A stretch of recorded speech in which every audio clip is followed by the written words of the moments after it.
হাবিব প্যারা হাবিব মুহাম্মদুর রাসূলুল্লাহ সাল্লাল্লাহু আলাইহি ওয়াসাল্লাম যে বললেন মূর্খরা নেতৃত্ব দেওয়া শুরু করবে। আমার ভাইরা আপনারা একটু বিবেচনা করে দেখুন তো, বর্তমান সময়ে আমাদের সমাজে আমার ভাইরা নিজের নামটাও পর্যন্ত লিখতে পারে না। ওই মানুষগুলি দেখবেন জ্ঞানী ব্যক্তিগুলির বিচার করে, জ্ঞানী ব্যক্তিগুলিকে জ্ঞান দেয়। ওই মানুষগুলি বলে হুজুর মানুষ মসজিদের কোণে পড়ে থাকবে, তারা কেন রাজনীতির মাঠে চলে আসছে, হুজুর মানুষ উনি কেন নির্বাচনে আসছে, উনি কেন এইটা করছে ওইটা করছে, মানে বিভিন্ন কথা। আর মনে হয় যে তার আমল নষ্ট হয়ে গেছে, তার সব শেষ। আসলে কি এমন?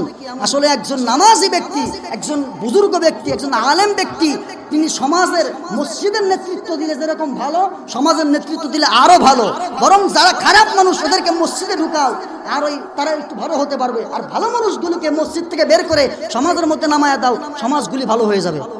জোরে বলেন ঠিক কিনা আমার ভাইরা? কিন্তু আমাদের সমাজ হয়েছে উল্টা, ভালো মানুষগুলিকে সব আমরা মসজিদে আটকায় রাখছি। আপনারা তসবিহ টিপেন, কোরআন পড়েন, মাদ্রাসায় পড়ান, আপনারা মাঠে আইসেন না।